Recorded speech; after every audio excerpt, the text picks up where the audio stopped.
And all those necks up there. You got a couple bases in the cases over there too. All those cases have bases in them. I'm just going to be doing the final fretwork on those. So there's a lot of stuff going out of here pretty soon. And like I said, we just keep making things, you know. There's tons of stuff going on here all the time. I got a shipment of wood coming in tomorrow. All that Gaboon ebony is coming in. Oh yeah, look at that. Where's the next? Oh, that's that. Yeah, yeah.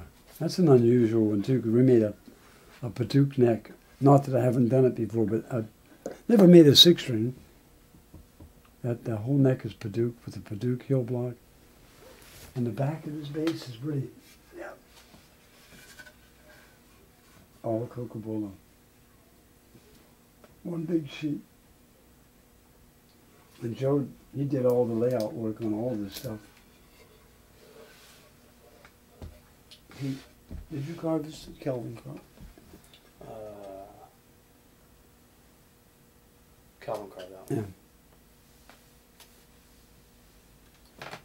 Yeah. Yeah. Okay, guys, thank you for your time, and I'm going to give this to Dave, and he'll put it up. And like I said before, I really mean it when I say I don't mean to offend anybody. I just, like I said, for me,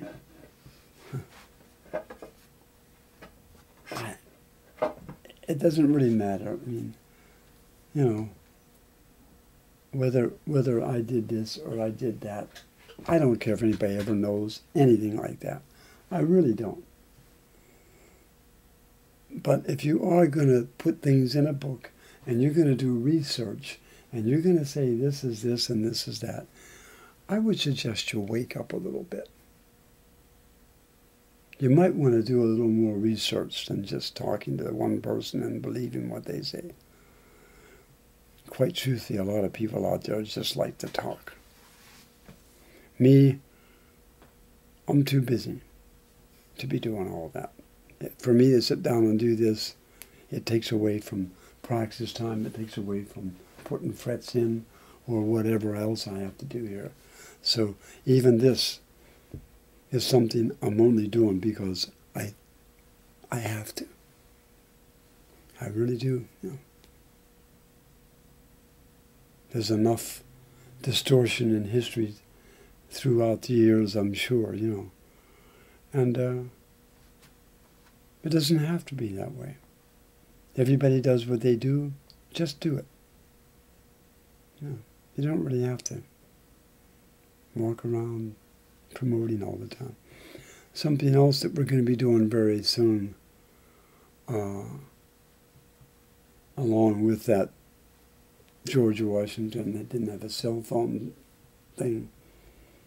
Recently, I talked to my niece, and I had made some tapes from records that my dad had made back in the late 30s and early 40s and into the 50s. And there's a whole bunch of stuff about my father and that first electric bass that he made back in 1941 or 42, wherever it was. And the little electric guitar over there, that rectangle guitar that he made that back in 1934. I actually have recordings of my dad playing that, along with some people playing mandolins, and a couple of recordings where my dad was playing mandolin, somebody else was playing guitar, and somebody else was actually playing that electric bass that my dad made. And it was not, you know, rock and roll. It wasn't that stuff didn't even exist in those days. It was a whole different kind of music. But nonetheless, it was there. And Joe and Pete both said, they said, wow, the fidelity is so clear, you know. And it was all done. I'm going to do a whole thing on how he did some of these things, because it was really, you talk about not having a cell phone. This guy didn't have anything. You know, back in those days, nothing existed, you know. And for him to do what he did, I even have one of those recordings was a multiple track, or well, not a multiple, where he, what do you say, where he did both parts. Mm-hmm. Yeah. Where he played the guitar and the steel guitar. And there was, you have to remember, there was no reel-to-reel tapes even then. The reel-to-reel tape didn't exist in those days. Not for him anyway. Maybe in the big studios, but you couldn't go to a store and buy an Ampex tape recorder. They didn't have them. You know.